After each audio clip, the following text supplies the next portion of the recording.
O pântano da Flórida, a terra do jacaré e da lama, sempre foi um lugar de perigo.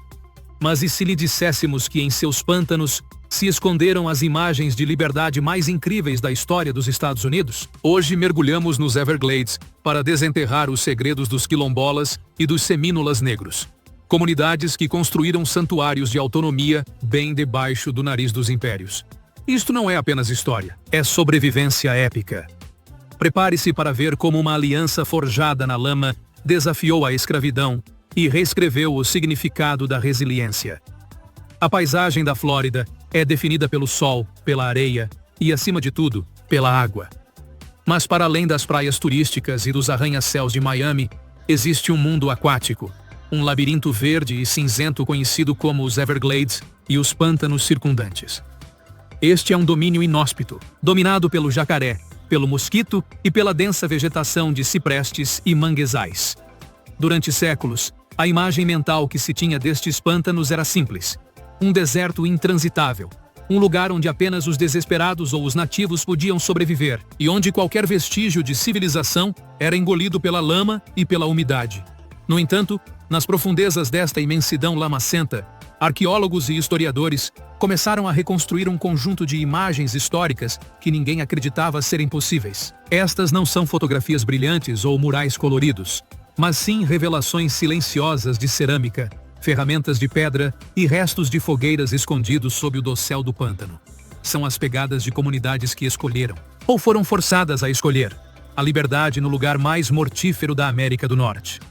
Este ensaio mergulha na história e na arqueologia dos pântanos da Flórida para revelar o testemunho dos quilombolas, Maroons, e dos afro-americanos livres que, em aliança com os povos nativos, conseguiram construir bastiões de autonomia que desafiaram duas nações e reescreveram o verdadeiro significado da resiliência humana.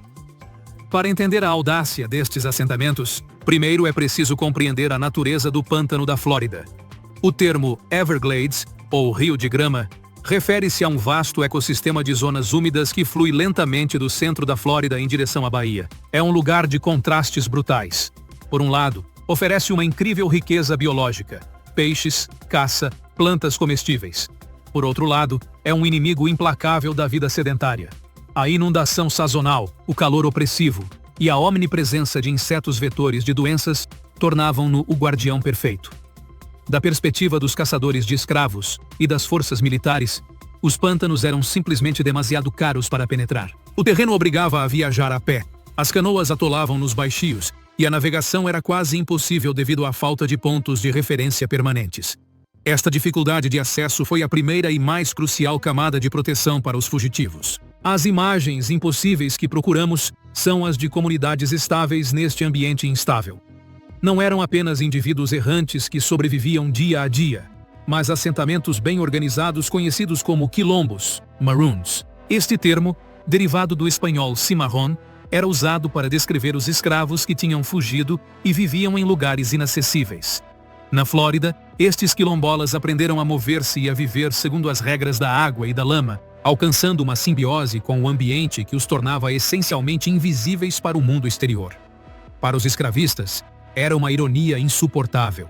A terra que ninguém queria tinha se tornado o único lugar onde milhares de pessoas podiam ser verdadeiramente livres. Esta história de liberdade no pântano da Flórida está intrinsecamente ligada à história da resistência nativa. Ao contrário de outras regiões do sul dos Estados Unidos, onde as alianças entre escravos fugitivos e povos indígenas eram raras ou temporárias, na Flórida floresceu uma cooperação sem precedentes, dando origem à identidade dos semínolas negros, Black Seminoles.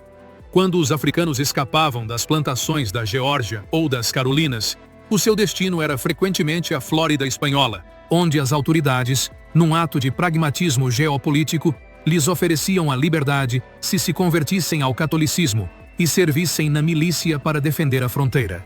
No entanto, à medida que a influência americana crescia e a Flórida mudava de mãos, muitos quilombolas internaram-se no território semínola. A aliança que forjaram com os povos semínolas foi única. Os quilombolas não eram simplesmente escravos dos semínolas. Eram, em muitos casos, aliados autônomos que viviam nas suas próprias aldeias, conhecidas como dote ou arguelles, pagando um tributo anual em colheitas ou gado.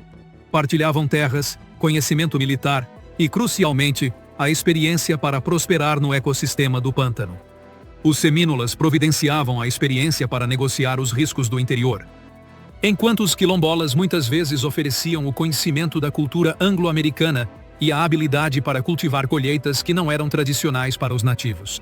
Esta cooperação gerou uma imagem sociopolítica radical, uma coligação multiétnica e autossuficiente que representava uma ameaça direta ao modelo de plantação do Sul.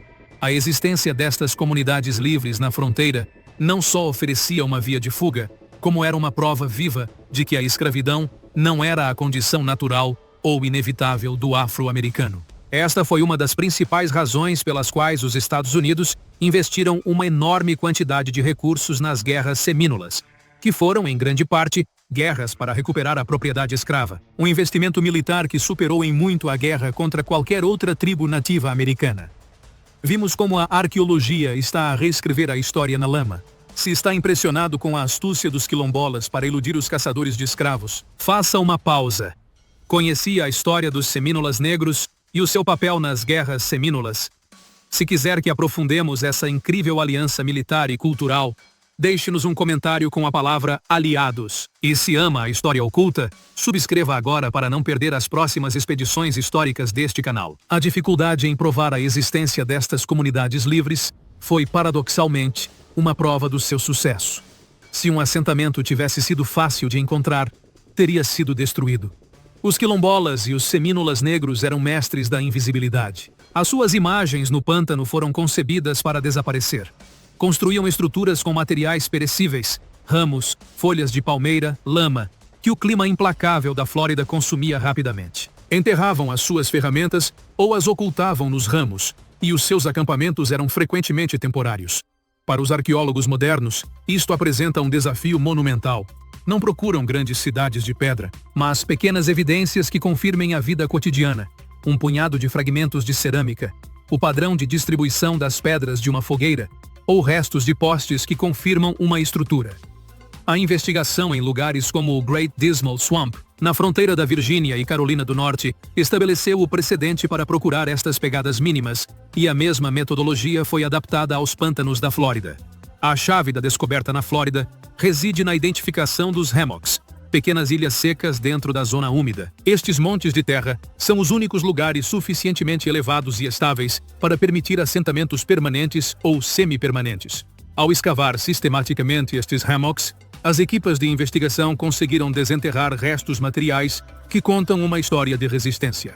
Estes achados são especialmente espantosos, porque contradizem a narrativa predominante da história americana, que tende a ver os escravos fugitivos apenas como vítimas que procuram escapar, e não como agentes ativos que fundam sociedades independentes. Cada fragmento de cerâmica é uma confirmação de um lar. Cada osso de animal selvagem é uma prova de autossuficiência. E cada fragmento de metal de um mosquete partido é um testemunho de defesa própria. As imagens que os pântanos da Flórida começaram a revelar são um poderoso contraste com o mundo das plantações. Uma delas é a imagem da autossuficiência. Os achados sugerem uma dieta surpreendentemente variada, que incluía a caça de jacarés, tartarugas e aves, bem como a recolha de plantas. A isto somava-se a agricultura de subsistência.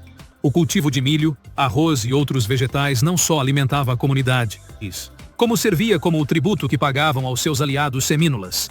Esta imagem de um povo a cultivar e caçar com sucesso num ambiente impossível desmantela a narrativa de que os africanos dependiam da civilização escravista. Outra revelação é a imagem da adoção cultural.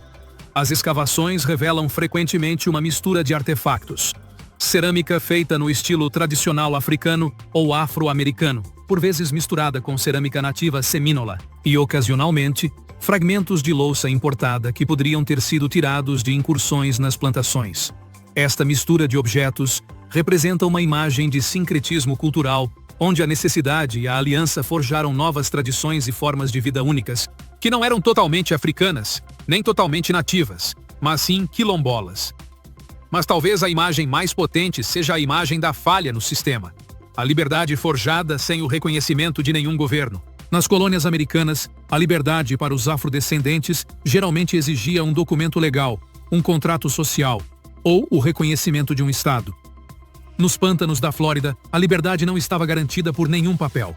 estava garantida pela geografia, pelo conhecimento do terreno e pela vontade de lutar. Era uma liberdade anárquica, brutalmente conquistada, que existia como um espinho cravado no coração da expansão escravista dos Estados Unidos. Esta rede de assentamentos quilombolas era um sistema de alarme, uma rota de fuga, precursora do caminho de ferro subterrâneo e um centro de resistência militar que durou décadas. Foi, de facto, o ponto de apoio para a resistência semínola. As tropas americanas descobriram que derrotar as tribos semínolas era impossível, enquanto as comunidades de quilombolas continuassem a fornecer comida, refúgio e exploradores que conheciam cada recanto das zonas úmidas. Em última análise, as imagens que ninguém acreditava serem possíveis nos pântanos da Flórida não são apenas achados arqueológicos. São uma reescrita da história americana. Os pântanos, tradicionalmente vistos como um símbolo de perigo e desolação, transformam-se à luz desta investigação em santuários de liberdade, baluartes de uma resistência silenciada. O espanto que esta arqueologia gera não provém do tamanho das ruínas, mas do enorme significado que encerram os artefactos mais pequenos. Cada fragmento é um lembrete da inabalável busca pela autonomia. Estas comunidades quilombolas conseguiram o impensável: viver e prosperar no ambiente mais duro da região, sem cair na servidão, durante um período em que a escravidão era a lei da terra. Graças ao trabalho de historiadores e arqueólogos que se atrevem a mergulhar na lama e a lutar contra os mosquitos, hoje podemos ver estas imagens com clareza. A de uma fogueira acesa num hammock isolado, a de um agricultor de pele escura a trabalhar a terra no meio dos jacarés, e a de guerreiros semínolas negros e nativos a defenderem juntos um terreno que era a sua única garantia de liberdade.